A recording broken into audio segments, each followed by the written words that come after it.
ಮತ್ಯಲ್ಪಭೃತ್ಯೇಷ್ವಪಿ ಕುಜನಕೃತೌ ಧತ್ಯಭೂತ್ಯಾಜಕಾಯ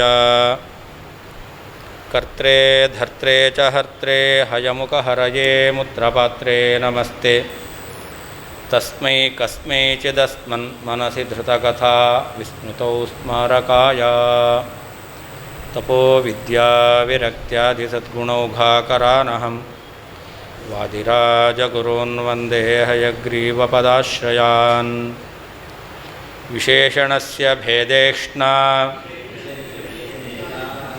ತತ್ಸಂಸರ್ಗೋಪ್ಯಪೇಕ್ಷ್ಯತೆ ಸಾಪಿ ಸಾಮಾನ್ಯ ಸಾಮಗ್ರೀ ಯದ್ಭ್ರಮೇಪ್ಯಸ್ತಿ ತಾದೃಶೀ.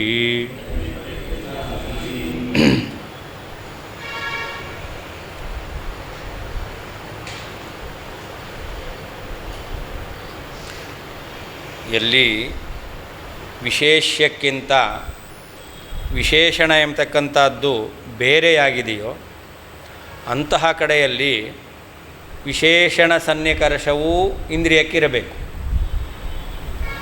ಈಗ ದಂಡಿ ದೇವದತ್ತ ಜ್ಞಾನ ಬರುತ್ತೆ.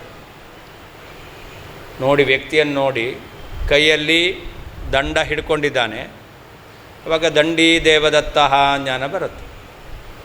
ದಂಡಿ ದೇವದತ್ತ ಜ್ಞಾನ ಬರಬೇಕಾದರೆ ಅವನ ಕೈಯಲ್ಲಿರುವಂತಹ ದಂಡಕ್ಕೂ ಚಕ್ಷುರಿಂದ್ರಿಯಕ್ಕೂ ಸನ್ನಿಕರ್ಷ ಆದರೆ ದಂಡಿ ದೇವದತ್ತ ಜ್ಞಾನ ಬರುತ್ತೆ.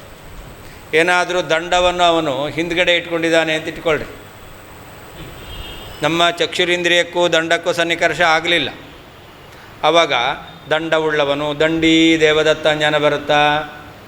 ಇಲ್ಲ.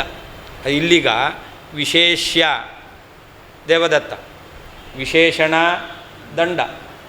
ಎಲ್ಲಿ ವಿಶೇಷ್ಯಕ್ಕಿಂತ ವಿಶೇಷಣ ಬೇರೆಯಾಗಿರುತ್ತೋ ಅಂತಹ ಕಡೆಯಲ್ಲಿ ಆ ವಿಶೇಷಣಕ್ಕೂ ಚಕ್ಷುರಿಂದ್ರಿಯಕ್ಕೂ ಸನ್ನಿಕರ್ಷ ಆದ್ರೇ ಆವಾಗ ದಂಡಿ ಎಂಬತಕ್ಕಂತಹ ಜ್ಞಾನ ಬರಲಿಕ್ಕೆ ಸಾಧ್ಯ, ವಿಶೇಷಣವು ಜ್ಞಾನದಲ್ಲಿ ತೋರಲಿಕ್ಕೆ ಸಾಧ್ಯ. ಇಲ್ಲ ಅಂತಾದರೆ ಜ್ಞಾನದಲ್ಲಿ ಚಕ್ಷುರಿಂದ್ರಿಯದಿಂದ ಬಂದಿರತಕ್ಕಂಥ ಜ್ಞಾನದಲ್ಲಿ ವಿಶೇಷಣ ತೋರಲಿಕ್ಕೆ ಸಾಧ್ಯವೇ ಇಲ್ಲ. ಅದು ಯಾವಾಗ ವಿಶೇಷ್ಯವು ವಿಶೇಷಣಕ್ಕಿಂತ ಬೇರೆಯಾಗಿರಬೇಕು. ಅಂಥ ಕಡೆಯಲ್ಲಿ ವಿಶೇಷಣ ಸನ್ನಿಕರ್ಷ ಎಂಬತಕ್ಕಂಥದ್ದು ಬೇಕೇ ಬೇಕು. ಈ ಭ್ರಮಸ್ಥಳದಲ್ಲಿಯೂ ಕೂಡ ಏನಾಗಿದೆ, ಆ ವಿಶೇಷಣ ಸನ್ನಿಕರ್ಷ ಎಂಬತಕ್ಕಂಥದ್ದು ಅದು ವಿಶೇಷಣ ಸಂಸರ್ಗ ಸದೃಶವಾಗಿರ್ತಕ್ಕಂಥದ್ದು. ಅಂದರೆ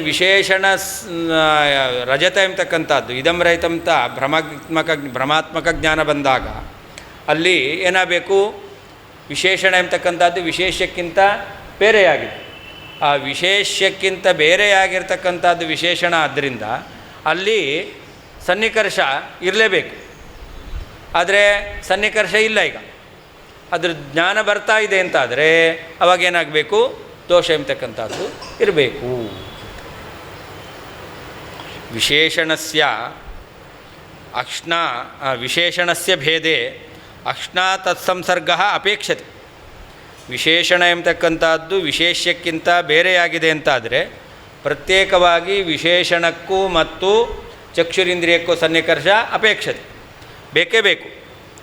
ಸಾಪಿ ಸಾಮಾನ್ಯ ಸಾಮಗ್ರಿ, ಇದು ಕೂಡ ಪ್ರಮಾತ್ಮಕ ಜ್ಞಾನ ಬರಬೇಕಾದ್ರೆ ಸಾಮಾನ್ಯ ಸಾಮಗ್ರಿ ಯಾವುದು? ವಿಶೇಷಣ ಇಂದ್ರಿಯ ಸನ್ನಿಕರ್ಷವೂ ಕೂಡ ಜ್ಞಾನ ಸಾಮಾನ್ಯ ಸಾಮಗ್ರಿ. ಭ್ರಮಾತ್ಮಕ ಜ್ಞಾನ ಬಂದಾಗ ಅಲ್ಲಿಯೂ ಕೂಡ ಏನಾಗಿದೆ, ತಾದೃಶಿ ಭ್ರಮೇಪಿ ಅಸ್ತಿ. ಈ ವಿಶೇಷಣ ಮತ್ತು ಇಂದ್ರಿಯಕ್ಕೆ ಏನು ಸನ್ನಿಕರ್ಷ ಎಂಬತಕ್ಕಂತಹ ಸಾಮಾನ್ಯ ಸಾಮಗ್ರಿ ಇದೆ, ಅದು ಭ್ರಮಾತ್ಮಕ ಜ್ಞಾನ ಬಂದಾಗೂ ಕೂಡ ಇದೆ ಅಂತ. ಭ್ರಮಾತ್ಮಕ ಜ್ಞಾನ ಬಂದಾಗ ಜ್ಞಾನ ಸಾಮಾನ್ಯ ಸಾಮಗ್ರಿ ಇದೆ ಅಂತ ಹೇಳಿದರು. ಭ್ರಮಾತ್ಮಕ ಜ್ಞಾನ ಬಂದಾಗ ಜ್ಞಾನ ಸಾಮಾನ್ಯ ಸಾಮಗ್ರಿ ಎಂಬತಕ್ಕಂಥದ್ದು ಎಲ್ಲಿ ವಿಶೇಷ್ಯವೂ ವಿಶೇಷಣವೂ ಬೇರೆ ಬೇರೆಯಾಗಿದೆಯೋ ಅಂಥ ಕಡೆಯಲ್ಲಿ ಪ್ರಮಾತ್ಮಕ ಜ್ಞಾನ ಬರಬೇಕಾದ್ರೆ ವಿಶೇಷಣ ಸನ್ನಿಕರ್ಷವೂ ಬೇಕಾಗುತ್ತೆ. ಹಾಗೆ ಭ್ರಮಾತ್ಮಕವಾದಂತಹ ಜ್ಞಾನ ಬಂದಾಗ ಹಾಗಾದರೆ ವಿಶೇಷಣವು ವಿಶೇಷಕ್ಕಿಂತ ಬೇರೆಯಾದಾಗ ವಿಶೇಷಣ ಇಂದ್ರಿಯ ಸನ್ನಿಕರ್ಷ ಎಂಬತಕ್ಕಂಥದ್ದು ಜ್ಞಾನ ಸಾಮಾನ್ಯ ಸಾಮಗ್ರಿಯಾಗಿರುತ್ತೆ. ಭ್ರಮಾತ್ಮಕವಾದಂಥ ಜ್ಞಾನ ಬಂದಾಗ ವಿಶೇಷಣ ಮತ್ತು ಇಂದ್ರಿಯ ಸನ್ನಿಕರ್ಷ ಎಂಬತಕ್ಕಂತಹ ಜ್ಞಾನ ಸಾಮಾನ್ಯ ಸಾಮಗ್ರಿಯೂ ಇದೆ ಅನ್ನೋದನ್ನು ಹೇಳ್ತಾ ಇದ್ದಾರೆ. ಹಾಗಾದರೆ ಎರಡಾಯಿತು. ಪರಮಾತ್ಮಕ ಜ್ಞಾನ ಬರಬೇಕು ಅಂತಾದರೆ ಜ್ಞಾನ ಸಾಮಾನ್ಯ ಸಾಮಗ್ರಿ ಎರಡು. ಎಲ್ಲಿ ವಿಶೇಷಣ ಮತ್ತು ವಿಶೇಷ್ಯ ಒಂದೇ ಆಗಿದೆಯೋ ಅಂಥ ಕಡೆಯಲ್ಲಿ ವಿಶೇಷ್ಯ ಸನ್ನಿಕರ್ಷವೇ ವಿಶೇಷಣ ಸನ್ನಿಕರ್ಷವಾಗುತ್ತೆ. ಇದು ಜ್ಞಾನ ಸಾಮಾನ್ಯ ಸಾಮಗ್ರಿ. ಪರಮಾತ್ಮಕ ಜ್ಞಾನ ಬಂದಾಗ ವಿಶೇಷ್ಯ ಮತ್ತು ವಿಶೇಷಣಗಳು ಬೇರೆಯಾಗಿದೆ ಅಂತಾದರೆ ಅಂತಹ ಸಂದರ್ಭದಲ್ಲಿ ವಿಶೇಷೇಂದ್ರಿಯ ಸನ್ನಿಕರ್ಷ ಮತ್ತು ವಿಶೇಷಣ ಇಂದ್ರಿಯ ಸನ್ನಿಕರ್ಷ ಎಂಬತಕ್ಕಂಥದ್ದು ಜ್ಞಾನ ಸಾಮಾನ್ಯ ಸಾಮಗ್ರಿ. ದಂಡಿ ದೇವದತ್ತ ಜ್ಞಾನ ಬಂದಾಗ ಅಲ್ಲಿ ದೇವದತ್ತ ವಿಶೇಷ್ಯ, ದಂಡ ಎಂಬತಕ್ಕಂಥದ್ದು ವಿಶೇಷಣ. ದೇವದತ್ತನಿಗೂ ಚಕ್ಷುರಿಂದ್ರಿಯಕ್ಕೂ ಸನ್ನಿಕರ್ಷ ಬೇಕು, ಹಾಗೆ ದಂಡಕ್ಕೂ ಚಕ್ಷುರಿಂದ್ರಿಯಕ್ಕೂ ಸನ್ನಿಕರ್ಷ ಬೇಕು. ಇಲ್ಲಿ ವಿಶೇಷಣವು ವಿಶೇಷಕ್ಕಿಂತ ಬೇರೆಯಾಗಿದೆ. ಎಲ್ಲಿ ವಿಶೇಷಣವು ವಿಶೇಷಕ್ಕಿಂತ ಬೇರೆಯಾಗಿರುತ್ತೋ ಅಂಥ ಕಡೆಯಲ್ಲಿ ವಿಶೇಷೇಂದ್ರಿಯ ಸನ್ನಿಕರ್ಷ ಮತ್ತು ವಿಶೇಷಣೇಂದ್ರಿಯ ಸನ್ನಿಕರ್ಷ ಎಂಬತಕ್ಕಂಥದ್ದು ಜ್ಞಾನ ಸಾಮಾನ್ಯ ಸಾಮಗ್ರಿ. ಭ್ರಮಾತ್ಮಕ ಜ್ಞಾನ ಬಂದಾಗ ಅಲ್ಲಿ ಈ ಪ್ರಮಾತ್ಮಕ ಜ್ಞಾನ ಬಂದಾಗ ಯಾವ ಜ್ಞಾನ ಸಾಮಾನ್ಯ ಸಾಮಗ್ರಿ ಅಂತ ಹೇಳ್ತೇವೋ ವಿಶೇಷಣ ಇಂದ್ರಿಯ ಸನ್ನಿಕರ್ಷ ಅದು ಕೂಡ ಭ್ರಮಾತ್ಮಕ ಜ್ಞಾನ ಬಂದಾಗ ಇದೆ. ಆದ್ದರಿಂದ ಜ್ಞಾನ ಸಾಮಾನ್ಯ ಸಾಮಗ್ರಿ ಭ್ರಮಾತ್ಮಕ ಜ್ಞಾನ ಬಂದಾಗ ಇದ್ದೇ ಇದೆ ಅಂತ ಹೇಳ್ತಾ ಇದ್ದಾರೆ. ಹಿಂದೆ ಹೇಳಿದ್ದಕ್ಕೂ ಇದಕ್ಕೂ ಇಷ್ಟು ವ್ಯತ್ಯಾಸ. ಹಿಂದೆ ಹೇಳಿದ್ದು ವಿಶೇಷ್ಯ ಸನ್ನಿಕರ್ಷ ಎಂಬತಕ್ಕಂಥದ್ದು ಪರಮಾತ್ಮಕ ಜ್ಞಾನ ಬರಬೇಕಾದ್ರೆ ಆ ವಿಶೇಷ್ಯ ಮತ್ತು ಇಂದ್ರಿಯಕ್ಕೆ ಆಗತಕ್ಕಂಥ ಸನ್ನಿಕರ್ಷ ಜ್ಞಾನ ಸಾಮಾನ್ಯ ಸಾಮಗ್ರಿ ಅಂತ.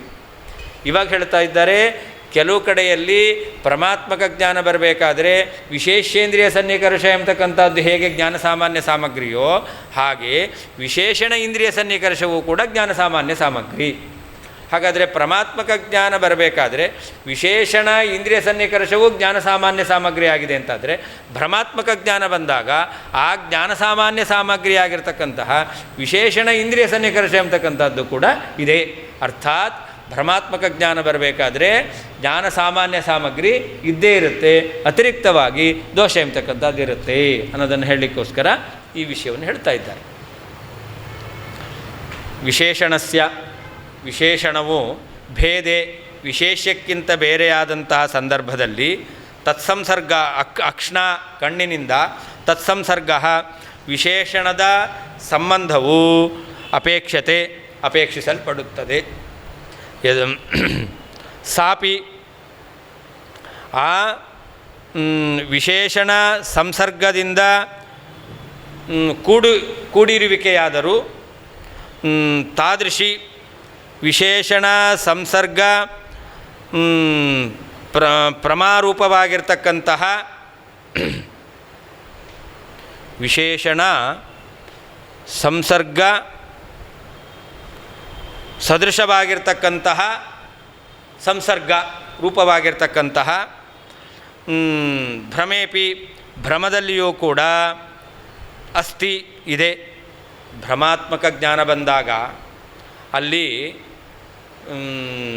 ಸನ್ನಿಕರ್ಷ ಯಾವುದು ಅಂತಂದರೆ ಸಂಸರ್ಗ ಪ್ರಮಾ ಸದೃಶವಾದ ಸಂಸರ್ಗ ಪ್ರಮಾ ಸದೃಶವಾದ ಸಂಸರ್ಗ ಎಂಬತಕ್ಕಂಥದ್ದು ಯಾವುದು ಭ್ರಮಾತ್ಮಕವಾದ ಜ್ಞಾನ ಬರಬೇಕಾದ್ರೆ ಅದು ವಿಶೇಷಣ ಸಂಸರ್ಗ ಎಂಬತಕ್ಕಂಥದ್ದು. ಆದ್ದರಿಂದ ತಾದೃಶಿ ಭ್ರಮೇಪಿ ಸಾ ಅಂತಂದರೆ ವಿಶೇಷಣ ಸಂಸರ್ಗದಿಂದ ಕೂಡಿರ್ತಕ್ಕಂತಹ ವಿಶೇಷಣ ಸಂಸರ್ಗವೂ ಅಸ್ತಿ ಇದೆ. ತತ್ ಆದ್ದರಿಂದ ಸಾಮಾನ್ಯ ಸಾಮಗ್ರಿ ಜ್ಞಾನ ಸಾಮಾನ್ಯ ಸಾಮಗ್ರಿ ಎಂಬತಕ್ಕಂಥದ್ದು ಬ್ರಹ್ಮಸ್ಥಳದಲ್ಲಿ ಇದೆ ಅಂತ ಹೇಳಲಿಕ್ಕೆ ಬರುತ್ತೆ. ವಿಶೇಷಣವು ಭೇದೆ ವಿಶೇಷಕ್ಕಿಂತ ಬೇರೆಯಾದಂಥ ಸಂದರ್ಭದಲ್ಲಿ ಅಕ್ಷ್ಣ ಕಣ್ಣಿನಿಂದ ಸಂಸರ್ಗ ವಿಶೇಷಣ ಸಂಬಂಧವು ಅಪೇಕ್ಷಿಸಲ್ಪಡುತ್ತದೆ. ಸಾಪಿ ಆ ವಿಶೇಷಣ ಸಂಸರ್ಗದಿಂದ ಕೂಡಿರುವಿಕೆಯಾದರೂ ಯತ್ ಯಾವ ಕಾರಣದಿಂದ ತಾದೃಶಿ ಸಂಸರ್ಗ ಪ್ರಮಾಸದೃಶವಾದ ಸಂಸರ್ಗರೂಪವಾದಂತಹ ಭ್ರಮೇಪಿ ಭ್ರಮಸ್ಥಳದಲ್ಲಿಯೂ ಕೂಡ ಅಸ್ತಿ ಇದೆ. ಆದ್ದರಿಂದ ಅದು ಸಾಮಾನ್ಯ ಸಾಮಗ್ರಿ, ಜ್ಞಾನ ಸಾಮಾನ್ಯ ಸಾಮಗ್ರಿ ಆಗಿದೆ. ದಂಡಿ ಕುಂಡಲಿ ಇತ್ಯಾದಿ ವಿಶೇಷಣ ಸಂಸರ್ಗ ಪ್ರಮಾಯಾಂತೂ ವಿಶೇಷಣ ತಾದಾತ್ಮ್ಯ ಪ್ರಮಾಯಾಮಿವ ನ ವಿಶೇಷ ಸನ್ನಿಕರ್ಷ ಮಾತ್ರೇಣ ಅಲಂ. ದಂಡಿ ಕುಂಡಲಿ ಎಂಬತಕ್ಕಂತಹ ವಿಶೇಷಣ ಸಂಸರ್ಗ ಪ್ರಮ, ವಿಶೇಷಣ ಸಂಸರ್ಗವಾಗಿ ಪರಮಾತ್ಮಕ ಜ್ಞಾನ ಬಂದಿದೆ. ವಿಶೇಷಣ ಯಾವುದು? ದಂಡ ಕುಂಡಲ ಎಂಬತಕ್ಕಂಥ ವಿಶೇಷಣಗಳಿಗೆ ಸನ್ನಿಕರ್ಷವಾಗಿ ಬಂದಿರತಕ್ಕಂತಹ ಪರಮಾತ್ಮಕ ಜ್ಞಾನ. ಇಂತಹ ಕಡೆಯಲ್ಲಿ ವಿಶೇಷಣ ತಾದಾತ್ಮ್ಯ ಪ್ರಮಾಯಾಮಿವ ವಿಶೇಷ ಸನ್ನಿಕರ್ಷ ಮಾತ್ರೇಣ ನ ಅಲಂ. ಹೇಗೆ ವಿಶೇಷಣ ತಾದಾತ್ಮ್ಯ ಪ್ರಮ ಯಾವುದು? ಅಯಂಘಟ ಎಂಬತಕ್ಕಂಥದ್ದು. ಅಯಂಘಟ ಎಂಬತಕ್ಕಂತಹ ಜ್ಞಾನ ಇದೇನಿದು? ವಿಶೇಷಣ ತಾದಾತ್ಮ್ಯ ಪ್ರಮ. ಇಲ್ಲಿ ವಿಶೇಷ ಸನ್ನಿಕರ್ಷ ಇದ್ದರೆ ಮಾತ್ರ ಸಾಕು. ಆದರೆ ಎಲ್ಲಿ ವಿಶೇಷಣ ಸನ್ನಿಕರ್ಷದಿಂದ ಬಂದಿರತಕ್ಕಂತಹ ಪರಮಾತ್ಮಕ ಜ್ಞಾನ ಇದೆಯೋ ಅಂಥ ಕಡೆಯಲ್ಲಿ ವಿಶೇಷ ಸನ್ನಿಕರ್ಷ ಮಾತ್ರ ಸಾಕಾಗೋದಿಲ್ಲ. ಅದು ಯಾಕೆ? ಕಾರಣವನ್ನು ಹೇಳ್ತಾರೆ. ಪೃಷ್ಠಸನ್ನಿಹಿತ ದಂಡೇ ಪೃಷ್ಠನಿಹಿತ ದಂಡೇ ದಂಡೀತಿ ಜ್ಞಾನಾಭಾವಾತ್. ಎಲ್ಲಿ ಹಿಂದುಗಡೆಯಲ್ಲಿ ಕೋಲ್ ಹಿಡ್ಕೊಂಡಿದ್ದಾನೋ ಅಂಥ ಕಡೆಯಲ್ಲಿ ದಂಡಿ ಎಂಬತಕ್ಕಂಥ ಜ್ಞಾನ ಬರಲ್ಲ. ಒಂದು ವೇಳೆ ವಿಶೇಷಣ ಸನ್ನಿಕರ್ಷ ಪ್ರಮಾದಲ್ಲಿಯೂ ಕೂಡ ವಿಶೇಷ ಸನ್ನಿಕರ್ಷವೇ ಸಾಕು ಅಂತಾಗಿದ್ದರೆ ದಂಡವನ್ನು ಹಿಂದೆ ಹಿಡ್ಕೊಂಡಾಗ ವಿಶೇಷನಾದ ದೇವದತ್ತನಿಗೆ ಚಕ್ಷುರಿಂದ್ರಿಯಕ್ಕೆ ಸನ್ನಿಕರ್ಷ ಎಂಬತಕ್ಕಂಥದ್ದು ಆಗಿರೋದರಿಂದ ದಂಡಿ ಎಂಬತಕ್ಕಂಥ ಜ್ಞಾನ ಬರಬೇಕಾಗಿತ್ತು. ಆದರೆ ವಿಶೇಷಣವಾದಂತಹ ದಂಡಕ್ಕೆ ಚಕ್ಷುರಿಂದ್ರಿಯಕ್ಕೆ ಸನ್ನಿಕರ್ಷ ಇಲ್ಲ. ಯಾಕೆ? ದಂಡವನ್ನು ಹಿಂದ್ಗಡೆ ಹಿಡ್ಕೊಂಡಿದ್ದಾನೆ. ಆದರೆ ಅಲ್ಲಿ ವಿಶೇಷ ಸನ್ನಿಕರ್ಷ ಇದೆ. ವಿಶೇಷವಾದ ದೇವದತ್ತನಿಗೂ ಚಕ್ಷುರಿಂದ್ರಿಯಕ್ಕೂ ಸನ್ನಿಕರ್ಷ ಇದೆ. ಆದ್ದರಿಂದ ಕೇವಲ ವಿಶೇಷಕ್ಕೂ ಮತ್ತು ಇಂದ್ರಿಯಕ್ಕೂ ಆಗತಕ್ಕಂಥ ಸನ್ನಿಕರ್ಷ ಅದು ವಿಶೇಷಣ ಸಂಸರ್ಗದಿಂದ ಬರತಕ್ಕಂಥ ಪರಮಾತ್ಮಕ ಜ್ಞಾನಕ್ಕೆ ಕಾರಣ ಆಗೋದಿಲ್ಲ. ಅಷ್ಟೇ ಸಾಕಾಗೋದಿಲ್ಲ. ಕಾರಣ ಆಗೋದಿಲ್ಲ ಅಂದರೆ ಅಷ್ಟೇ ಸಾಕಾಗೋದಿಲ್ಲ. ವಿಶೇಷಣ ಇಂದ್ರಿಯ ಸನ್ನಿಕರ್ಷವು ಬೇಕಾಗುತ್ತೆ. ಅತಃ ವಿಶೇಷಣ ಸನ್ನಿಕರ್ಷ ಅಪಿ ಅಧಿಕ ಅಪೇಕ್ಷಿತ. ಅದರಿಂದ ಎಲ್ಲಿ ವಿಶೇಷಣ ಸಂಸರ್ಗ ಪರಮಾತ್ಮಕ ಜ್ಞಾನ ಬಂದಿದೆಯೋ ಅಂತಹ ಕಡೆಯಲ್ಲಿ ವಿಶೇಷ ಇಂದ್ರಿಯ ಸನ್ನಿಕರ್ಷಕ್ಕಿಂತ ಅತಿರಿಕ್ತವಾದ ವಿಶೇಷಣ ಇಂದ್ರಿಯ ಸನ್ನಿಕರ್ಷವು ಅಧಿಕವಾಗಿ ಬೇಕೇ ಬೇಕು. ಸಚ ತಾದೃಶ ಸಂಸರ್ಗಾರೋಪೇಪಿ ವಿದ್ಯಮಾನತ್ವಾತ್ ನ ವಿಶೇಷ ಸಾಮಗ್ರಿ ಇತ್ಯಾಹ. ಅದರಿಂದ ಭ್ರಮಸ್ಥಳದಲ್ಲಿ ಯಾವ ವಿಶೇಷಣ ಸನ್ನಿಕರ್ಷ ಎಂಬತಕ್ಕಂಥದ್ದು ಇದೆಯೋ ಆದ್ದರಿಂದ ಜ್ಞಾನ ಸಾಮಾನ್ಯ ಸಾಮಗ್ರಿ ಎಂಬತಕ್ಕಂಥದ್ದು ಭ್ರಮಾತ್ಮಕ ಜ್ಞಾನ ಬಂದಾಗ ಇದ್ದೇ ಇದೆ. ಭ್ರಮಾತ್ಮಕ ಜ್ಞಾನ ಬಂದಾಗ ಜ್ಞಾನ ಸಾಮಾನ್ಯ ಸಾಮಗ್ರಿ ಯಾವುದಾಯಿತು? ವಿಶೇಷಣ ಇಂದ್ರಿಯ ಸನ್ನಿಕರ್ಷವೂ ಆಯಿತು. ಯಾಕೆ? ವಿಶೇಷಣ ಸಂಸರ್ಗ ಪರಮಾತ್ಮಕ ಜ್ಞಾನದಲ್ಲಿ ವಿಶೇಷಣ ಇಂದ್ರಿಯ ಸನ್ನಿಕರ್ಷವೂ ಕೂಡ ಸಾಮಗ್ರಿಯಾಗಿದೆ. ಆದ್ದರಿಂದ ಭ್ರಮಾತ್ಮಕ ಜ್ಞಾನ ಬಂದಾಗ ಜ್ಞಾನ ಸಾಮಾನ್ಯ ಸಾಮಗ್ರಿಯಾಗಿರ್ತಕ್ಕಂತಹ ವಿಶೇಷಣ ಇಂದ್ರಿಯ ಸನ್ನಿಕರ್ಷ ಎಂಬತಕ್ಕಂಥದ್ದು ಕೂಡ ಇದ್ದೇ ಇದೆ. ಸಚ ತಾದೃಶ ಸಂಸರ್ಗಾರೋಪೇಪಿ ವಿದ್ಯಮಾನತ್ವಾತ್. ಸಚ ಅಂತಂದರೆ ವಿಶೇಷಣ ಇಂದ್ರಿಯ ಸನ್ನಿಕರ್ಷ. ವಿಶೇಷಣ ಇಂದ್ರಿಯ ಸನ್ನಿಕರ್ಷ ಎಂಬತಕ್ಕಂಥದ್ದು ಎಲ್ಲಿದೆ? ತಾದೃಶ ಸಂಸರ್ಗ ಆರೋಪ ಅಂತ. ವಿಶೇಷಣ ಸಂಸರ್ಗ ಎಂಬತಕ್ಕಂಥದ್ದು ಎಲ್ಲಿ ಆರೋಪಿತವಾಗಿದೆಯೋ ಅಂತಹ ಕಡೆಯಲ್ಲಿಯೂ ಕೂಡ ವಿಶೇಷಣ ಇಂದ್ರಿಯ ಸನ್ನಿಕರ್ಷ ಎಂಬತಕ್ಕಂಥದ್ದು ವಿದ್ಯಮಾನತ್ವ ಇರೋದರಿಂದ ವಿಶೇಷ ಸಾಮಗ್ರಿ ನ, ಅದು ಕೂಡ ಏನಲ್ಲ, ಜ್ಞಾನ ಸಾಮಾನ್ಯ ಸಾಮಗ್ರಿಯೇ ಹೊರತು ವಿಶೇಷ ಸಾಮಗ್ರಿ ಎಂಬತಕ್ಕಂಥದ್ದು ಅಲ್ಲ. ವಿಶೇಷಣಸ್ಯ ಇತಿ ಭೇದೇ ವಿಶೇಷ್ಯಾತ್ ಭೇದೆ. ವಿಶೇಷಣಸ್ಯ ಭೇದೆ ಅಂತಿದೆ. ಯಾವುದರಿಂದ ಭೇದ? ವಿಶೇಷ್ಯಾತ್ ಭೇದೆ. ವಿಶೇಷ್ಯದಿಂದ ವಿಶೇಷಣವು ಭಿನ್ನವಾಗಿದೆ ಅಂತಾದರೆ ಅಂಥ ಸಂದರ್ಭದಲ್ಲಿ ಅಂತರ್ಥ. ತತ್ಸಂಸರ್ಗ ಅಂತಿದೆ, ಅದಕ್ಕರ್ಥ ವಿಶೇಷಣ ಇಂದ್ರಿಯ ಸಂಸರ್ಗ ಅಂತರ್ಥ. ವಿಶೇಷಣ ಸಂಸರ್ಗ ಅಕ್ಷ್ಣ ತತ್ಸಂಸರ್ಗ. ಇಂದ್ರಿಯಕ್ಕೆ ಕಣ್ಣಿಗೆ ತತ್ಸಂಸರ್ಗ ಅಂದರೆ ವಿಶೇಷಣ ಸಂಸರ್ಗ ಎಂಬತಕ್ಕಂಥದ್ದು ಅಪೇಕ್ಷತೆ. ಸಾಪಿ ಅಂದರೆ ವಿಶೇಷಣ ಸಂಸರ್ಗ ಘಟಿತಾಪಿ ಅಂತ ಅಲ್ಲಿ ಸಾಪಿ ಅಂತಿದೆ. ಅಂದರೆ ವಿಶೇಷಣ ಸಂಸರ್ಗದಿಂದ ಕೂಡಿರುವಿಕೆ ಯಾದರೂ ಯತ್ ಯಸ್ಮಾತ್ ತಾದೃಶಿ. ತಾದೃಶಿ ಅಂತ ದೀರ್ಘ ಇದೆ, ದೀರ್ಘ ಇರಬಾರ್ದು, ಅದು ಹ್ರಸ್ವ ಇರಬೇಕು. ತಾದೃಶಿ ಅಂತಂದರೆ ತತ್ಸಂಸರ್ಗ ಪ್ರಮಾಸದೃಶಿ, ಇಲ್ಲಿ ಸರಿ ಇದೆ. ಹಾಂ, ತತ್ಸಂಸರ್ಗ ಪ್ರಮಾಸದೃಶಿ.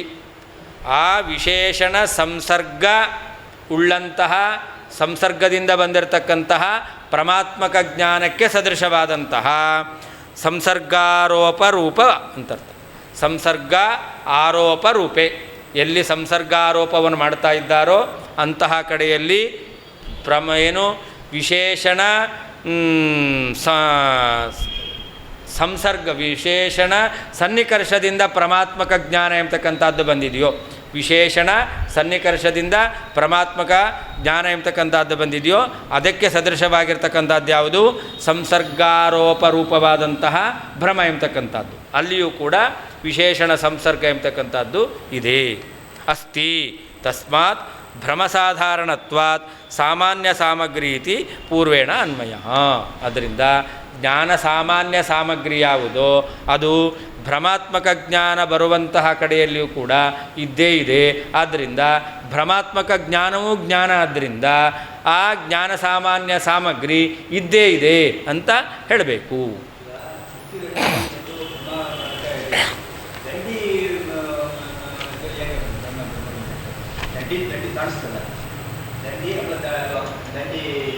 ದಂಡಿ ದೇವದತ್ತ ಜ್ಞಾನ ಬಂದಾಗ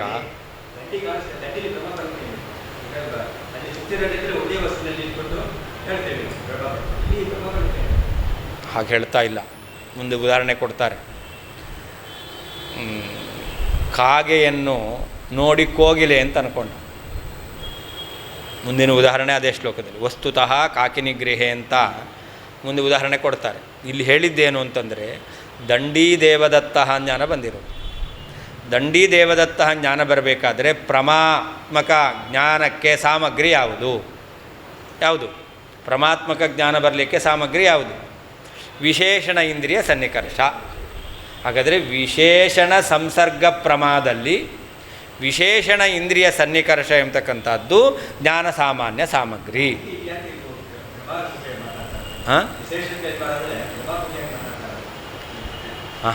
ಜ್ಞಾನ ಸಾಮಾನ್ಯ ಸಾಮಗ್ರಿ ಏನಿದೆಯೋ ಅದು ಭ್ರಮಾತ್ಮಕ ಜ್ಞಾನದಲ್ಲಿ ಇದ್ದೇ ಇದೆ, ಅಧಿಕವಾಗಿ ದೋಷ ಇದೆ. ಇಷ್ಟು ಹೇಳಬೇಕು. ಭ್ರಮಾತ್ಮಕ ಜ್ಞಾನವು ಜ್ಞಾನ ತಾನೇ. ಜ್ಞಾನ ಎರಡು ವಿಧ, ಭ್ರಮ ಸಂಶಯ, ಮೂರು ವಿಧ. ಭ್ರಮ ಸಂಶಯ ಅಂತ. ಅದರಲ್ಲಿ ಭ್ರಮಾತ್ಮಕ ಜ್ಞಾನ ಬಂದಾಗ ಜ್ಞಾನ ಸಾಮಾನ್ಯ ಸಾಮಗ್ರಿ ಇದೆ ಅಂತ ಹೇಳಿದೆ. ಹಾಗೆಯೇ ಭ್ರಮಾತ್ಮಕ ಜ್ಞಾನವು ಜ್ಞಾನ ತಾನೇ. ಭ್ರಮಾತ್ಮಕ ಜ್ಞಾನವು ಜ್ಞಾನ ಅಂತಾದರೆ ಅವಾಗಲ್ಲೇನಿರಬೇಕು? ಜ್ಞಾನ ಸಾಮಾನ್ಯ ಸಾಮಗ್ರಿ ಇರಬೇಕು. ಅದನ್ನು ಹೇಳ್ತಾ ಇದ್ದಾರೆ. ಭ್ರಮಾತ್ಮಕ ಜ್ಞಾನ ಬಂದಾಗ ಯಾವುದು ಜ್ಞಾನ ಸಾಮಾನ್ಯ ಸಾಮಗ್ರಿಯೋ ಆ ಜ್ಞಾನ ಸಾಮಾನ್ಯ ಸಾಮಗ್ರಿಯೂ ಇದೆ.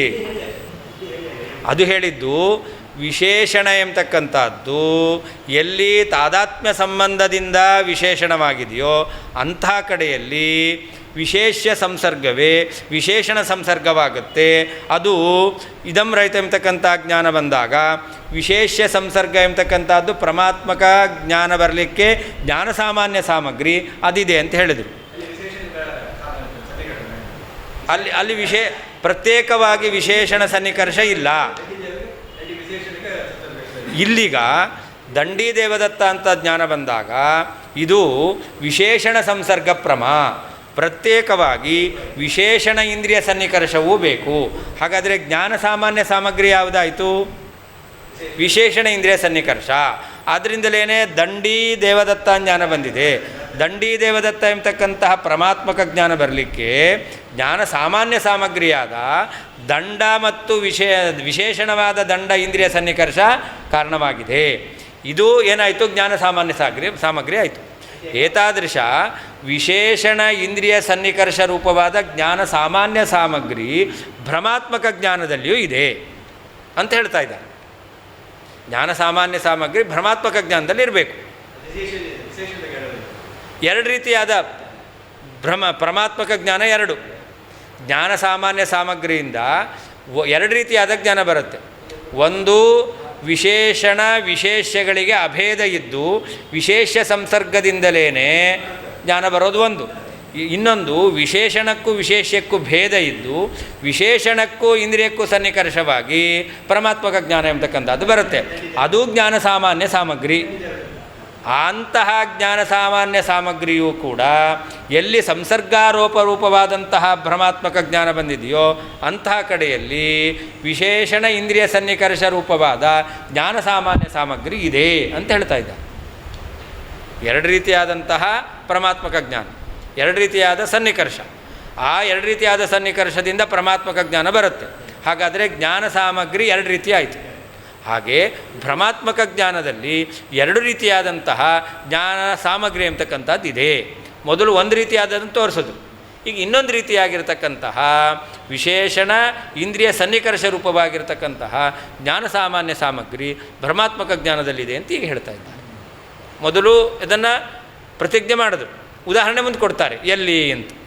ಮುಂದಿನ ಶ್ಲೋಕದಲ್ಲಿ ವಿಶೇಷಣ ಇಂದ್ರಿಯ ಸನ್ನಿಕರ್ಷ ಎಂಬತಕ್ಕಂತಹ ಯಾವ ಪರಮಾತ್ಮಕ ಜ್ಞಾನ ಸಾಮಗ್ರಿಯಾಗಿರ್ತಕ್ಕಂಥ ಜ್ಞಾನ ಸಾಮಾನ್ಯ ಸಾಮಗ್ರಿ ಇದೆ ಅದು ಭ್ರಮಾತ್ಮಕ ಜ್ಞಾನದಲ್ಲಿಯೂ ಕೂಡ ಇದೆ ಅನ್ನೋದನ್ನು ಮೊದಲು ಏನು ವಿಷಯ ಅದನ್ನು ಹೇಳಿದ್ರು, ಅದನ್ನು ಸಮನ್ವಯ ಮಾಡಿ ಮುಂದೆ ತೋರಿಸ್ತಾರೆ. ವಸ್ತುತಃ ಕಾಕಿನಿಗೆ ಗೃಹೇ ಕಾಕಕೋಕಿಲವತ್ತಯೋ ಪ್ರಮಾಯಾಂ ಚ ಭ್ರಮೇ ಚಾಕ್ಷ್ಣಃ ಖಿನ್ನ ಕಾಕಗೃಹಾನ್ವಯಃ ತತ್ರಾಪಿ ಕೋಕಿಲೋ ಸಂಗೀ ತದ್ಭ್ರಾಂತಿರ್ದೋಷಜೈವ ತತ್ ಅತಶ್ಚೋಕ್ತಂ ಸಮಸ್ತಂಚ ತತ್ವಮಾಸೀದನಾಕುಲಂ. ಮನೆಯಲ್ಲಿ ವಸ್ತುತಃ ಕಾಗೆ ಕೂತಿದೆ. ಮನೆಯಲ್ಲಿ ವಸ್ತುತಃ ಕಾಗೆ ಕೂತಿದೆ. ಕಾಕವತ್ ಗೃಹಂ ಎಂಬತಕ್ಕಂತಹ ಜ್ಞಾನ ಬಂತು. ಇದೇನಿದು? ಪರಮಾತ್ಮಕ ಜ್ಞಾನ. ಕಾಕವದ್ ಗೃಹಂ ಅಂತ. ಯಾರ್ದೋ ಮನೆ ಕೇಳಬೇಕಾಗಿತ್ತು, ಪ್ರಸಾದ್ ಅವ್ರ ಮನೆ ಯಾವುದು ಅಂತ. ಅದು ಕೇಳಿದಾಗ ಹೇಳಿದರು ಅದು ಕಾಗೆ ಕೂತಿದೆಯಲ್ಲ ಅದು ಅಂತ. ಹಾಗಾದರೆ ಕಾಕವದ್ ಗೃಹಂ ಅಂತ ಹೇಳ್ತೇವೆ ಅವಾಗ. ಹಾಗಾದರೆ ಇದು ಪರಮಾತ್ಮಕವಾದಂತಹ ಜ್ಞಾನ ಎಂಬತಕ್ಕಂಥದ್ದು. ಆದರೆ ಆ ಕಾಕವದ್ಗ್ರಹಂ ಎಂಬತಕ್ಕಂತಹ ಜ್ಞಾನ ಬರೋದ್ರ ಬದಲು ಕೋಕಿಲವದ್ಗ್ರಹಂ ಜ್ಞಾನ ಬಂತು. ಕಾಕಕೃಷ್ಣ ಪಿಕಕೃಷ್ಣ. ಕಾಗೆಯೂ ಕಪ್ಪು, ಕೋಕಿಲೆಯೂ ಕಪ್ಪು. ಆದ್ದರಿಂದ ಕೋಕಿಲವದ್ಗ್ರಹಂ ಜ್ಞಾನ ಬಂತು. ಇರೋದು ಕಾಗೆ, ನಮಗೆ ಜ್ಞಾನ ಬಂದದ್ದು ಕೋಕಿಲವದ್ಗ್ರಹಂ ಜ್ಞಾನ ಬಂತು. ಇಲ್ಲಿ ಎರಡೂ ಕಡೆಯಲ್ಲಿ ಏನಾಗಿದೆ? ಚಕ್ಷುಸ್ಸಿಗೂ ಮತ್ತು ಕಾಗೆಗೂ ಸನ್ನಿಕರ್ಷ ಎಂಬತಕ್ಕಂಥ ಆಗಿದೆ. ವಿಶೇಷಣ ಯಾವುದು? ಕಾಗೆ. ಗೃಹ ಎಂಬತಕ್ಕಂಥದ್ದು ವಿಶೇಷ. ವಿಶೇಷಣ ಯಾವುದು? ಕಾಗೆ. ಆದ್ದರಿಂದ ಪರಮಾತ್ಮಕ ಜ್ಞಾನ ಬರಲಿ, ಕಾಕವದ್ಗ್ರಹಂ ಜ್ಞಾನ ಬರಲಿ. ಆಗ ಕಾಗೆಗೂ ಮತ್ತು ಚಕ್ಷುರಿಂದ್ರಿಗೂ ಸನ್ನಿಕರ್ಷವಾಗಿದೆ. ಕಾಗೆಯನ್ನು ನೋಡಿ ಕೋಕಿಲವದ್ಗ್ರಹಂ ಅಂತ ಬೇಕಾದ ಜ್ಞಾನ ಬರಲಿ. ಸನ್ನಿಕರ್ಷ ಇರೋದು ಯಾವುದಕ್ಕೆ? ಕೋಕಿಲೆಗ. ಆದ್ದರಿಂದ ಅಲ್ಲಿ ನಿಮಗೆ ಬಂದದ್ದು ಕೋಕಿಲವದ್ಗ್ರಹಂ ಅಂತ. ಆದರೆ ಕಾಗೆಗೆ ಸನ್ನಿಕರ್ಷ ಎಂಬತಕ್ಕಂಥದ್ದು ಚಕ್ಷುರಿಂದ್ರಿಯಕ್ಕೂ ಮತ್ತು ಕಾಗೆಗೆ ಸನ್ನಿಕರ್ಷ ಎಂಬತಕ್ಕಂಥದ್ದು ಇದೆಯೋ ಇಲ್ವೋ? ಇದ್ದೇ ಇದೆ. ಎರಡು ಕಡೆಯಲ್ಲಿಯೂ ಕೂಡ ಚಕ್ಷುಸ್ಸಿಗೂ ಮತ್ತು ಕಾಗೆಗೂ ಸನ್ನಿಕರ್ಷ ಎಂಬತಕ್ಕಂಥದ್ದು ಇದ್ದೇ ಇದೆ. ಆದರೆ ಭ್ರಾಂತಿ ಎಲ್ಲಿ ಬಂದಿದೆಯೋ, ಕೋಕಿಲವದ್ ಗೃಹಂ ಎಂಬತಕ್ಕಂತಹ ಜ್ಞಾನ ಬಂದಾಗ ಅಲ್ಲಿ ಕೋಕಿಲೆಗೂ ಮತ್ತು ಚಕ್ಷುಸ್ಸಿಗೂ ಸನ್ನಿಕರ್ಷ ಎಂಬತಕ್ಕಂಥದ್ದಿಲ್ಲ. ಕೋಗಿಲೆಗೂ ಚಕ್ಷುಸ್ಸಿಗೂ ಸನ್ನಿಕರ್ಷ ಎಂಬತಕ್ಕಂಥದ್ದಿಲ್ಲ. ಯಾಕೆ? ಅದಕ್ಕೆ ಹೇಳ್ತಾರೆ ಅದು ಅಸತ್ತಾಗಿದೆ. ಕೋಗಿಲೆ ಎಂಬತಕ್ಕಂಥದ್ದು ಅಸತ್ತಾಗಿರ್ತಕ್ಕಂಥದ್ದು. ಅಸತ್ತಾಗಿರ್ತಕ್ಕಂತಹ ಕೋಗಿಲೆಗೂ ಚಕ್ಷುರಿಂದ್ರಿಯಕ್ಕೂ ಸನ್ನಿಕರ್ಷ ಆಗಲಿಕ್ಕೆ ಸಾಧ್ಯವೇ ಇಲ್ಲ.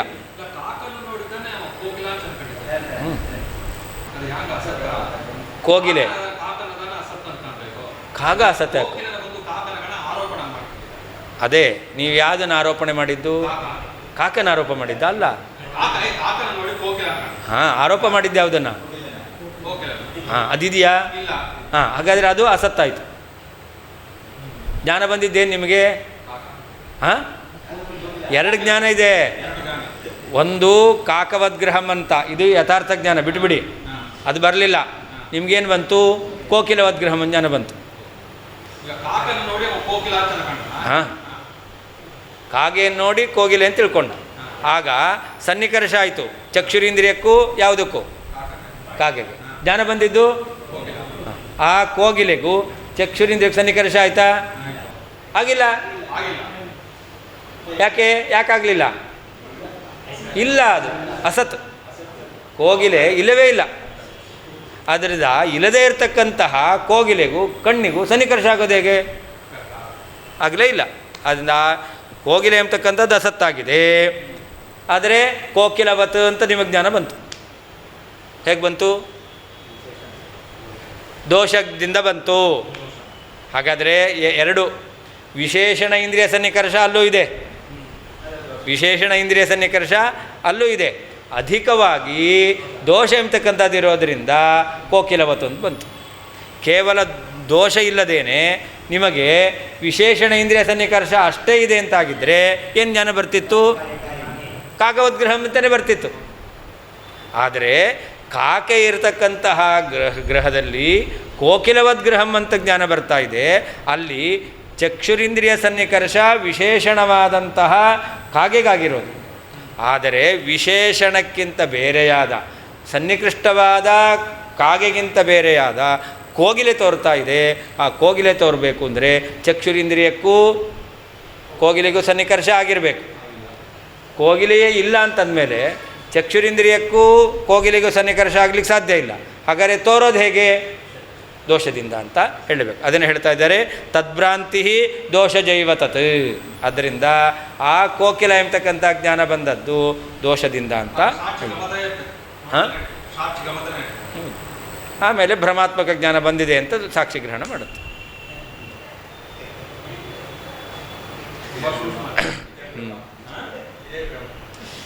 ಅತಶ್ಚ ಉಕ್ತಂ ಸಮಸ್ತಂಚ ತತ್ವಮಾಸೀದ್ ಅನಾಕುಲಂ. ಆದ್ದರಿಂದ ನಾವೇನು ಹೇಳಿದ್ದೇವೆ? ಜ್ಞಾನ ಸಾಮಾನ್ಯ ಸಾಮಗ್ರಿ ಅದು ಭ್ರಮಾತ್ಮಕ ಜ್ಞಾನವನ್ನು ಉಂಟು ಮಾಡುತ್ತೆ. ಭ್ರಮಾತ್ಮಕ ಜ್ಞಾನವನ್ನು ಉಂಟು ಮಾಡಬೇಕಾದರೂ ಜ್ಞಾನ ಸಾಮಾನ್ಯ ಸಾಮಗ್ರಿ ಇದ್ದೇ ಇರುತ್ತೆ. ಅಧಿಕವಾಗಿ ದೋಷ ಎಂಬತಕ್ಕಂಥದ್ದು ಇರುತ್ತೆ.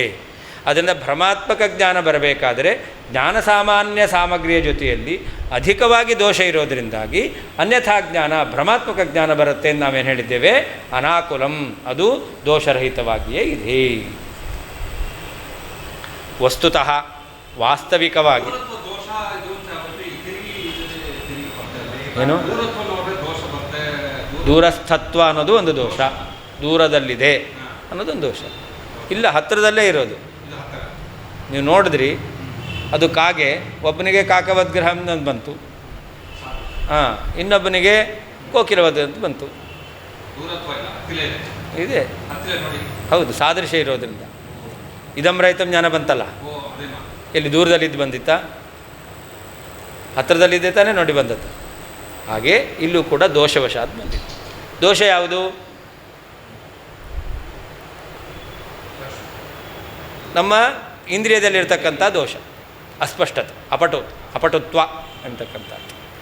ಸಾದೃಶ್ಯ ಇದೆ, ಅದರ ಜೊತೆಯಲ್ಲಿ ಇಂದ್ರಿಯದಲ್ಲಿ ಅಪಾಠವ ಎಂಬತಕ್ಕಂಥದ್ದು ಇದೆ. ಅದರಿಂದಾಗಿ ಏನು ಬರುತ್ತೆ? ಕೋಕಿಲವತ್ತು ಅಂತ ಜ್ಞಾನ ಬರುತ್ತೆ. ಯಾರಿಗೆ ಕಣ್ಣು ತುಂಬ ಶಾರ್ಪ್ ಆಗಿದೆಯೋ ಅವನಿಗೆ ಕಾಕವತ್ತು ಅಂತಲೇ ಬರುತ್ತೆ. ಹಾಂ ಹಾಂ, ಇಂದ್ರಿಯ ದೋಷ. ವಸ್ತುತಃ ವಾಸ್ತವಿಕವಾಗಿ ಕಾಕಿನಿ, ಕಾಗೆ ಇರುವಂತಹ ಗೃಹೆ, ಮನೆಯಲ್ಲಿ ಕಾಕಕೋಕಿಲವತ್ತಯೋ, ಕಾಗೆ ಉಳ್ಳದ್ದು ಕೋಗಿಲೆ ಉಳ್ಳದ್ದು ಎಂಬತಕ್ಕಂತಹ ಪ್ರಮಾಯಾಮ್, ಪ್ರಮೆಯಲ್ಲಿ ಮತ್ತು ಭ್ರಮೇಚ, ಭ್ರಮೆಯಲ್ಲಿಯೂ ಕೂಡ ಅಕ್ಷ್ಣಃ, ಚಕ್ಷುಸ್ಸಿನ ಜೊತೆಯಲ್ಲಿ ಕಾಕಗ್ರಹಾನ್ವಯ, ಕಾಗೆ ಮತ್ತು ಗ್ರಹಗಳ ಸನ್ನಿಕರ್ಷವು ಖಿನ್ನ ಉಂಟಾಗುವುದಿಲ್ಲವೇನೋ? ಇದ್ದೇ ಇದೆ. ತತ್ರಾಪಿ ಕೋಕಿಲವದ್ಗ್ರಹಂ ಎಂಬತಕ್ಕಂತಹ ಜ್ಞಾನ ಬಂದಾಗಲೂ ಕೂಡ ಕೋಕಿಲಃ, ಕಾಗೆ ಎಂದು ತಿಳಿಯಲ್ಪಡ್ತಕ್ಕಂಥ ಕೋಗಿಲೆಯು ಅಸಂಗಿ, ಚಕ್ಷುಸ್ಸಂಬಂಧವುಳ್ಳದ್ದಲ್ಲ. ತತ್, ಆದ್ದರಿಂದ ತದ್ಭ್ರಾಂತಿ ಕೋಕಿಲವದ್ಗ್ರಹಂ ಎಂಬತಕ್ಕಂತಹ ಜ್ಞಾನವು ಭ್ರಮೆಯಾಗಿದೆ. ಇದು ದೋಷಜೈವ, ದೋಷದಿಂದಲೇ ಉತ್ಪನ್ನವಾದದ್ದು. ಅತಶ್ಚ ಆದ್ದರಿಂದಲೂ ಉಕ್ತಂ ನಮ್ಮಿಂದ ಹೇಳಲ್ಪಟ್ಟಂತಹ ಸಮಸ್ತಂ ಎಲ್ಲವೂ ಅನಾಕುಲಂ ದೋಷರಹಿತವಾಗಿದೆ. ದೋಷರಹಿತವಾದ ತತ್ವಂ ತತ್ವವು ಆಸೀತ್ ಆಗಿದೆ. ವಸ್ತುತಃ ವಾಸ್ತವಿಕವಾಗಿ ಕಾಗಿನಿ ಕಾಗೆ ಉಳ್ಳಂತಹ ಗೃಹೇ ಮನೆಯಲ್ಲಿ ಕಾಕಕೋಕಿಲವತ್ತಯೋ ಕಾಗೆ ಉಳ್ಳದ್ದು ಕೋಗಿಲೆ ಉಳ್ಳದ್ದು ಎಂಬತಕ್ಕಂತಹ ಪ್ರಮಾಯಾಂ ಭ್ರಮೇಚ ಕಾಗೆ ಉಳ್ಳದ್ದು ಎಂಬತಕ್ಕಂಥ ಪ್ರಮ, ಕೋಗಿಲೆ ಉಳ್ಳದ್ದು ಎಂಬತಕ್ಕಂಥದ್ದು ಭ್ರಮೆ.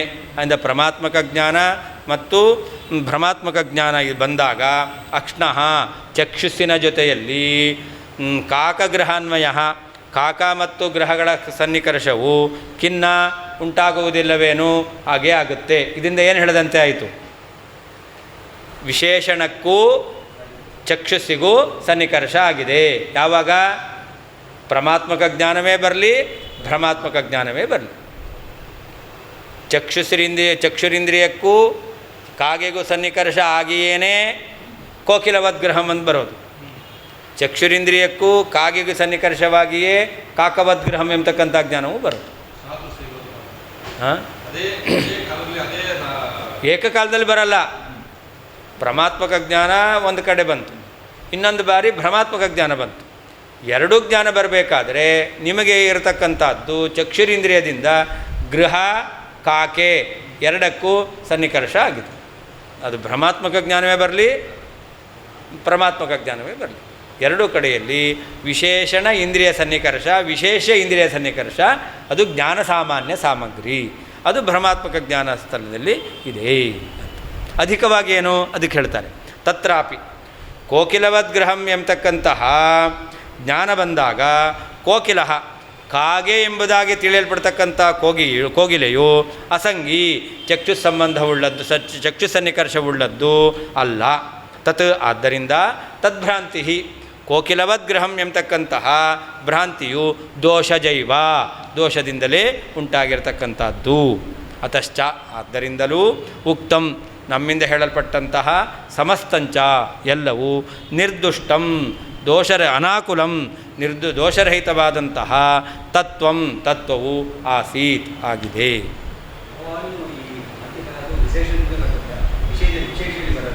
ಬರುತ್ತೆ.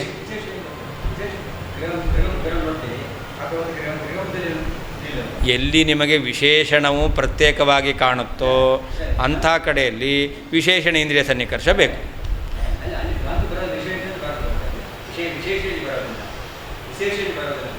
ವಿಶೇಷಣ ಇದ್ದಾಗ ಅಲ್ಲಿ ಎಲ್ಲಿ ಬೇರೆ ವಿಶೇಷ ಮಾತ್ರವೋ ಅಂಥ ಕಡೆಯಲ್ಲಿ ವಿಶೇಷದಲ್ಲೇ ಭ್ರಮ. ಇದಂ ರಹಿತಂ ಅಂತ ಬಂತು. ಇದಂ ರಹಿತ ಬಂದಾಗ ಅಲ್ಲಿ ವಿಶೇಷದಲ್ಲೇ ಭ್ರಾಂತಿ. ಹೌದು, ಅದೇನೇ ಅದಕ್ಕೆ ಎರಡು ರೀತಿಯಾದ ಜ್ಞಾನ ಅಂತ ಹೇಳಿದ್ದು. ಅದಕ್ಕೆ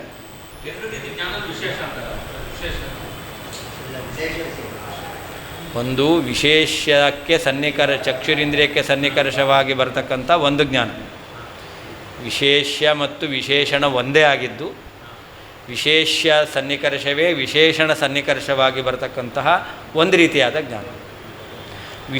ವಿಶೇಷಣ ಬೇರೆಯಾಗಿದ್ದು ವಿಶೇಷ ಸನ್ನಿಕರ್ಷವು ವಿಶೇಷಣ ಸನ್ನಿಕರ್ಷವೂ ಆಗಿ ಬರತಕ್ಕಂತಹ ಇನ್ನೊಂದು ಪ್ರಮಾತ್ಮಕ ಜ್ಞಾನ.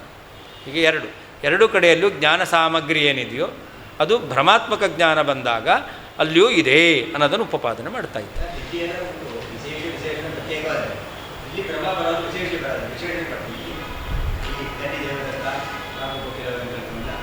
ದಂಡಿ ದೇವದತ್ತ ಎಂಬತಕ್ಕಂಥದ್ದು ಪ್ರಮಾತ್ಮಕ ಜ್ಞಾನ. ಹೌದು, ಎಲ್ಲಿ? ಹೌದು, ಅದು ಬೇರೆ. ಅದು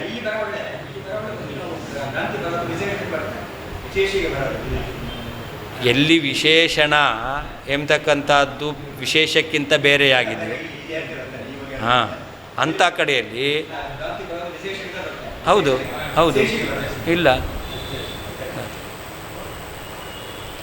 ಸಂಸರ್ಗಪ್ರಮಾಯಾಂ ಸಂಸರ್ಗಭ್ರಮೇ ಚ ವಿಶೇಷಣ ಸನ್ನಿಕರ್ಷಸ್ಯ ಸಾಧಾರಣ್ಯಂ ಪ್ರದರ್ಶಯತಿ. ಎಲ್ಲಿ ಸಂಸರ್ಗಪ್ರಮ ಅಥವಾ ಸಂಸರ್ಗಭ್ರಮ, ಸಂಸರ್ಗ ಪ್ರಮಾತ್ಮಕ ಜ್ಞಾನ ಆಗಿರಬಹುದು ಸಂಸರ್ಗ ಭ್ರಮಾತ್ಮಕ ಜ್ಞಾನವಾಗಿರ್ಬೋದು. ಎರಡು ಕಡೆಯಲ್ಲಿಯೂ ವಿಶೇಷಣ ಸನ್ನಿಕರ್ಷ ಎಂಬತಕ್ಕಂಥದ್ದು ಇದ್ದೇ ಇದೆ ಅನ್ನೋದನ್ನು ಉಪಪಾದನೆ ಮಾಡ್ತಾ ಇದ್ದಾರೆ. ವಸ್ತುತಃ ಅಂದರೆ ಸ್ವಭಾವತಃ ಅಂತರ್ಥ, ವಾಸ್ತವಿಕವಾಗಿ ಅಂತರ್ಥ. ಕಾಕಿನಿ ಅಂದರೆ ಕಾಕವತಿ. ಕಾಕಕೋಕಿಲವತ್ತಯೋ ಪ್ರಮಾಯಾಂ ಭ್ರಮೇಚ. ಕಾಗೆ ಕಾಕವದ್ಗ್ರಹಂ ಅಂತ ಒಂದು, ಇನ್ನೊಂದು ಭ್ರಮ ಯಾವುದು? ಕೋಕಿಲವದ್ಗ್ರಹಂ ಅಂತ. ಕಾಕಕೋಕಿಲವತ್ತಯೋ ಪ್ರಮಾಯಾಂ ಭ್ರಮೇಚ ಅಂದರೆ ಕಾಕವದಿದಿತಿ ಕಾಕ ಸಂಸರ್ಗ ಪ್ರಮಾಯಾಂ.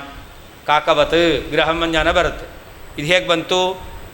ವಿಶೇಷಣವಾದ ಕಾಕೆಗೂ ಚಕ್ಷುಸ್ಸಿಗೂ ಸನ್ನಿಕರ್ಷವಾಗಿ ಬಂದಿರತಕ್ಕಂಥದ್ದು. ಇದು ಕಾಕ ಸಂಸರ್ಗ ಪ್ರಮ.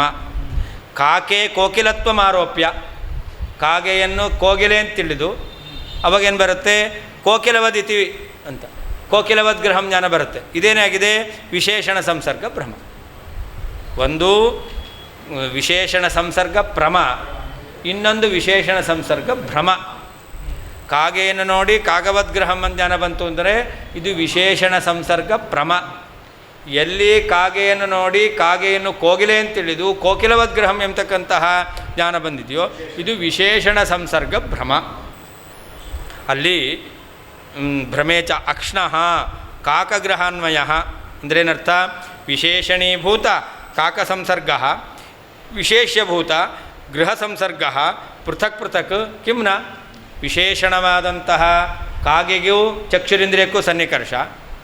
ಅಕ್ಷ್ಣ ಕಣ್ಣಿನಿಂದ ವಿಶೇಷಣವಾದ ಕಾಗೆಗೂ ವಿಶೇಷವಾದ ಗೃಹಕ್ಕೂ ಸನ್ನಿಕರ್ಷ ಎಂಬತಕ್ಕಂಥದ್ದು ಕಿಮ್ನ ಇಲ್ವೇನು? ಇದ್ದೇ ಇದೆ.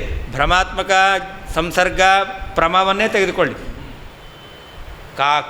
ಕಾಕ ಸಂಸರ್ಗ ಭ್ರಮ ತೆಗೆದುಕೊಳ್ಳಿ, ಅಲ್ಲಿಯೂ ಕೂಡ ಕಣ್ಣಿಗೂ ಕಾಗೆಗೂ ಸನ್ನಿಕರ್ಷ ಹಾಗೇ ಇದೆ. ಅದು ದೋಷದಿಂದ ಬಂದದ್ದು. ಆಮೇಲೆ ಎಲ್ಲಿ ಪ್ರಮಾತ್ಮಕ ಕಾಕ ಸಂಸರ್ಗ ಪ್ರಮಾತ್ಮಕ ಜ್ಞಾನ ಬಂದಿದೆಯೋ ಅಲ್ಲಿಯೂ ಕೂಡ ಕಣ್ಣಿಗೂ ಕಾಕೆಗೂ ಮನೆಗೂ ಸನ್ನಿಕರ್ಷ ಇದೆ.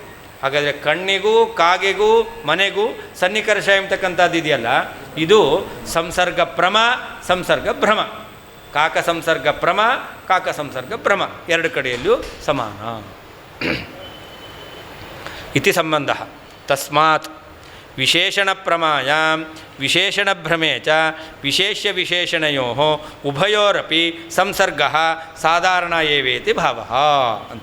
ಅದರಿಂದ ಶ್ಲೋಕದಲ್ಲಿ ಇರತಕ್ಕಂಥದ್ದು ಏನಂತ? ವಿಶೇಷಣ ಮತ್ತು ವಿಶೇಷಣ ಸಂಸರ್ಗ ವಿಶೇಷ ಸಂಸರ್ಗ ಎರಡೂ ಕೂಡ ಸಮಾನವಾಗಿದೆ. ಕಾಗೆ ವಿಶೇಷಣ, ವಿಶೇಷ್ಯ ಗ್ರಹ, ವಿಶೇಷವಾದ ಗೃಹ ಮತ್ತು ಚಕ್ಷುರಿಂದ್ರಿಯಕ್ಕೂ ಸನ್ನಿಕರ್ಷ ಮತ್ತು ವಿಶೇಷಣವಾದ ಎರಡೂ ಕಡೆಯಲ್ಲಿ ಯಾವುದು? ಕಾಗೆ. ಕಾಗೆಗೂ ಮತ್ತು ಚಕ್ಷುರಿಂದ್ರಿಯಕ್ಕೂ ಸನ್ನಿಕರ್ಷ ಎಂಬತಕ್ಕಂಥದ್ದು ಸಾಧಾರಣ ಏವ.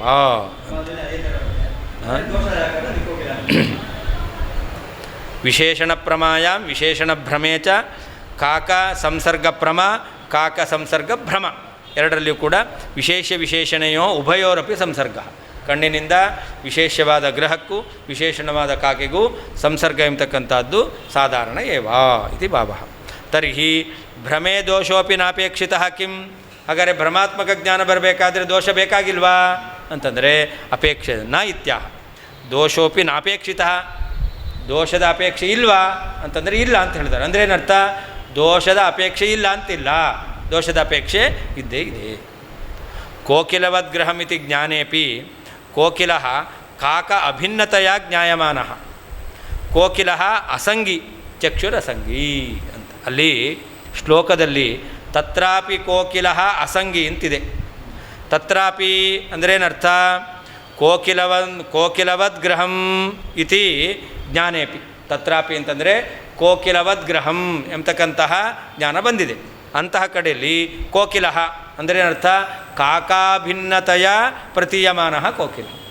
ಕಾಗೆಯಿಂದ ಅಭಿನ್ನವಾಗಿ ತೋರತಕ್ಕಂತಹ ಕಾಗೆಯನ್ನೇ ಕೋಕಿಲೆ ಅಂತ ತಿಳಿದಿದ್ದೇವೆ. ಅಂದರೆ ಕಾಕಾಭಿನ್ನತೆಯ ತೋರತಕ್ಕಂತಹ ಕೋಕಿಲೆ ಅದೇನಾಗಿದೆ? ಅಸಂಗಿ. ಅಂದ್ರೇನರ್ಥ? ಚಕ್ಷುರಸಂಗಿ. ಅದಕ್ಕೆ ಚಕ್ಷುರಿಂದ್ರಿಯ ಸನ್ನಿಕರ್ಷ ಎಂಬತಕ್ಕಂಥದ್ದು ಇಲ್ಲ. ತತ್ ಅಂದರೆ ತಸ್ಮಾತ್ ಕೋಕಿಲ ಸಂಸರ್ಗ ಅಭಾವಾತ್. ಕೋಕಿಲಕ್ಕೂ ಚಕ್ಷುರಿಂದ್ರಿಯಕ್ಕೂ ಸಂಬಂಧ ಆಗಿಲ್ಲ. ಆದ್ದರಿಂದ ತದ್ಭ್ರಾಂತಿ ದೋಷಜೈವ. ಕೋಕಿಲವದ್ ಗೃಹಂ ಎಂಬತಕ್ಕಂಥ ಜ್ಞಾನ ಬಂದಿದೆ, ಭ್ರಮಾತ್ಮಕ ಜ್ಞಾನ ಬಂದಿದೆ ಅಂತಂದರೆ ಇದು ದೋಷದಿಂದಲೇ ಹುಟ್ಟಿದೆ ಇತಿ ಯೋಜನಾ.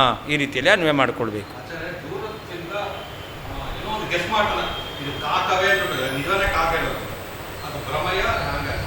ಏನಂತ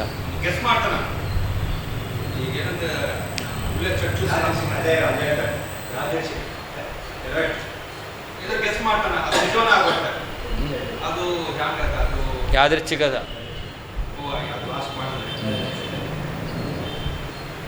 ನಾವು ನೋಡಿರ್ತೇವೆ, ಅದು ಅದೇ ಆಗಿರುತ್ತೆ, ಗ್ರಹಣ ಮಾಡುತ್ತೆ ಪ್ರಮಾತ್ಮಕವಾಗಿ. ಹಾಂ, ಹೌದು ಹೌದು.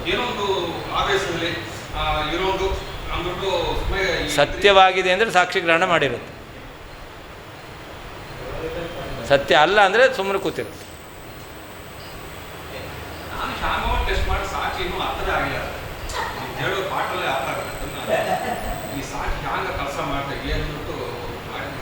ಇನ್ನೂ ಪ್ರಯತ್ನ ಮಾಡಬೇಕು, ಅರ್ಥ ಮಾಡ್ಕೊಳ್ಳಿ ಹೇಗೆ ಕೆಲಸ ಮಾಡುತ್ತೆ.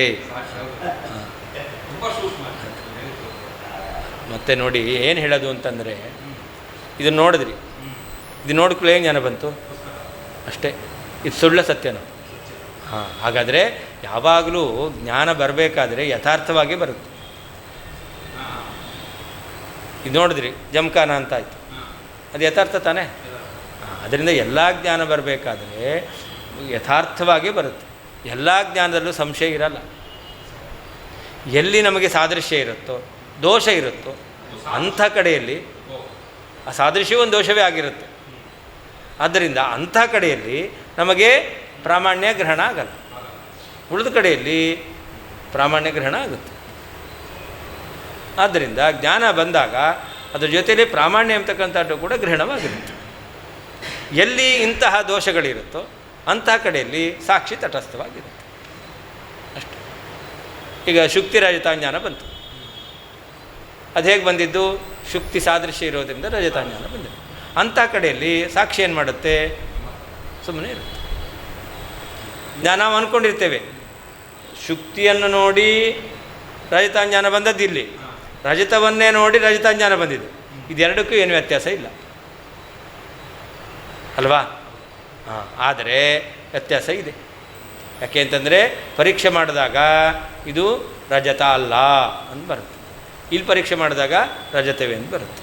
ಹಾಗಾದರೆ ಇಲ್ಲಿ ಪ್ರಾಮಾಣ್ಯ ಗೃಹೀತವಾಗಿಲ್ಲ, ಆದ್ದರಿಂದ ಸಾಕ್ಷಿ ತಟಸ್ಥವಾಗಿತ್ತು. ಇಲ್ಲಿ ಪ್ರಾಮಾಣ್ಯ ಗೃಹೀತವಾಗಿದೆ ಅಂದರೆ ಸಾಕ್ಷಿ ಕೆಲಸ ಮಾಡಿದೆ. ಅದು ಫಲಾನುಮೇಯ ಅಂತ ಹೇಳ್ತಾರೆ.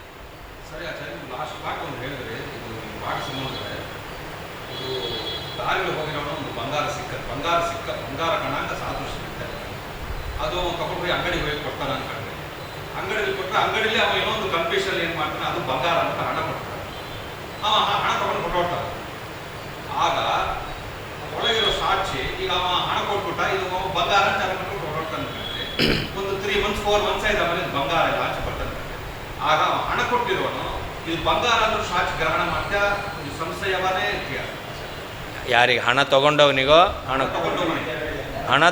ತೊಗೊಂಡವನಿಗೆ ಅದು ಭ್ರಮಾತ್ಮಕ ಜ್ಞಾನ ಹಾಗೇ ಇರುತ್ತೆ. ಅವನಿಗೆ ಬಂಗಾರ ಜ್ಞಾನ ಇಲ್ಲ, ಏನೊಂದು ಕನ್ಫ್ಯೂಷನ್ ಇದು ಬಂಗಾರ ಅಂದ್ಬಿಟ್ಟು ಅವ್ನು ಕೊಟ್ಬಿಟ್ಟ. ಹಣ ಕೊಟ್ಬಿಟ್ಟಲ್ಲ, ಇದು ಬಂಗಾರವೇ ಇರೋದು ಅಂದ್ಬಿಟ್ಟು ಹಣ ತಗೊಂಡ್ಬಿಟ್ಟ. ಅದು ಭ್ರಮಾತ್ಮಕ ಜ್ಞಾನವೇ. ಯಾವಾಗ ಬಂಗಾರ ಆಗಿಲ್ವೋ ಆವಾಗ ಭ್ರಮಾತ್ಮಕ ಜ್ಞಾನವೇ, ಅದೇ ದೃಢವಾಗಿರುತ್ತೆ ಅಷ್ಟೆ. ಅದಕ್ಕೆ ಬಾಧ ಬರಲಿಲ್ಲಲ್ಲ, ಅದಕ್ಕೆ ಬಾಧ ಬರಲಿಲ್ಲಲ್ಲ. ಯಾವಾಗ ಬಾಧ ಬರುತ್ತೋ ಆವಾಗ ಭ್ರಮ ಅಂತ ಆಗುತ್ತೆ. ಅದು ಮನಸ್ಸೇ ಗ್ರಹಣ ಮಾಡಿದೆ, ಸಾಕ್ಷಿ ಇಲ್ಲ, ಮನಸ್ಸೇ ಗ್ರಹಣ ಮಾಡಿದೆ, ಸಾಕ್ಷಿ ಗ್ರಹಣ ಮಾಡಿದ್ದಾರೆ. ಇವನು ಅಂದ್ಕೊಂಡಿರ್ತಾನೆ ಆ ಸಾಕ್ಷಿ, ಆ ಮನಸ್ಸಿನ ಜ್ಞಾನವೇ ಅಷ್ಟು ದೃಢವಾಗಿರುತ್ತೆ, ಮನಸ್ಸಿನ ಜ್ಞಾನವೇ ಅಷ್ಟು ದೃಢವಾಗಿರುತ್ತೆ. ಅದು ಅನ್ಯಥಾ ಜ್ಞಾನವೇ.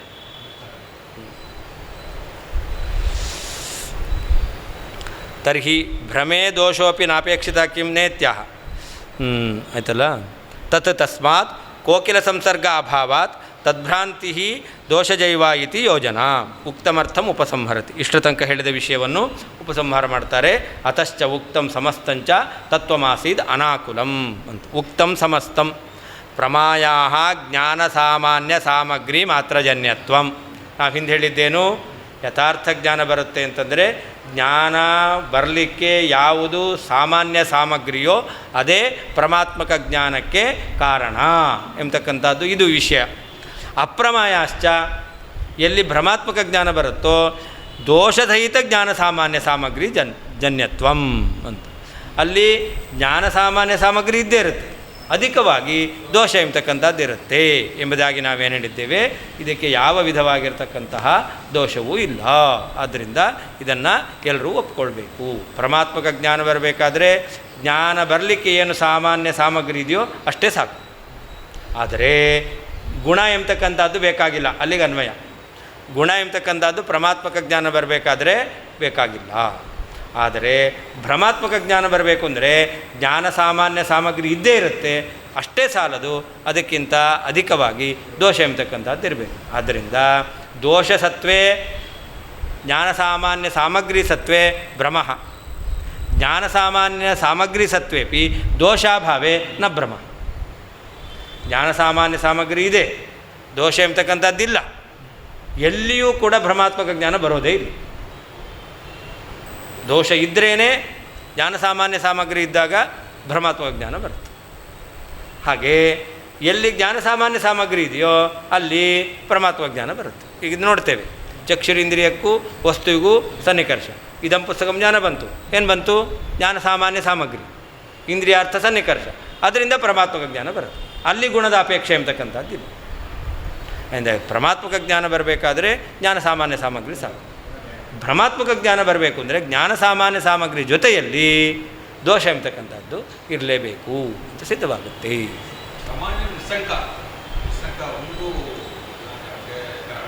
ಹೌದು, ನಮಗೆ ನಿಶ್ಶಂಕ ಪ್ರವೃತ್ತಿ ಆಗಬೇಕು ಅಂದರೆ ಪ್ರಾಮಾಣ್ಯ ಇರಬೇಕು.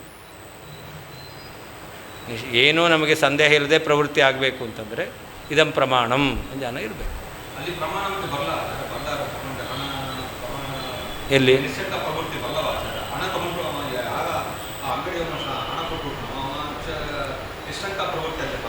ಅಲ್ಲಿ ಅಲ್ಲಲ್ಲ, ಅಲ್ಲಿಗ ನೋಡಿ ನಿಶ್ಶಂಕ ಪ್ರವೃತ್ತಿ ಮಾಡ್ತೇವೆ, ಇದಂ ರಹಿತಂ ಜ್ಞಾನ ಬಂದಿದ್ದು ಎದುರುಗಡೆ ನೋಡಿದೆವು, ಇರೋದು ಶುಕ್ತಿ, ಇರೋದು ಶುಕ್ತಿ. ಮನಸ್ಸೇನು ಗ್ರಹಣ ಮಾಡ್ತು? ಇದು ಪ್ರಮಾಣ ಅಂತ ಗ್ರಹಣ ಮಾಡ್ತು, ಮನಸ್ಸು ಗ್ರಹಣ ಮಾಡ್ತು, ಪ್ರಾಮಾಣ್ಯ ನಿಶ್ಚಯ ಆಯಿತು. ಯಾವುದರಿಂದ ಆಯಿತು? ಪ್ರವೃತ್ತಿ ಆಯಿತು. ಪ್ರಾಮಾಣ್ಯ ನಿಶ್ಚಯ ಆಗಿ ಪ್ರವೃತ್ತಿ ಆಗಿ, ಆದರೆ ಅದಕ್ಕೆ ಬಾಧೆ ಇರುತ್ತೆ. ಪ್ರಾಮಾಣ್ಯ ನಿಶ್ಚಯ ಆದದ್ದು ಯಾವುದರಿಂದ? ಸಾಕ್ಷಿಯಿಂದ ಅಲ್ಲ. ಆದ್ದರಿಂದ ಮುಂದೆ ಹೋಗಿ ಪರೀಕ್ಷೆ ಮಾಡಿ ನೋಡಿದಾಗ ತೊಗೊಂಡಾಗ ಅಲ್ಲ ಅಂತ ಆಯಿತು. ಪ್ರವೃತ್ತಿ ಆದದ್ದು ಹೇಗೆ? ನಿಶ್ಚಯ ಆದ್ದರಿಂದಲೇ. ಆ ನಿಶ್ಚಯ ಆದದ್ದು ಯಾವುದರಿಂದ? ಮನಸ್ಸಿನಿಂದಲೋ ಸಾಕ್ಷಿಯಿಂದಲೋ ಅಂತ ವಿಚಾರ ಮಾಡಿ. ಮನಸ್ಸಿನಿಂದ ಆದರೆ ಬಾಧೆ ಇರುತ್ತೆ, ಸಾಕ್ಷಿಯಿಂದ ಆದರೆ ಬಾಧೆ ಇರಲ್ಲ. ಇಷ್ಟೇ ಇರುತ್ತೆ. 12 ಆಯಿತು, 2:15.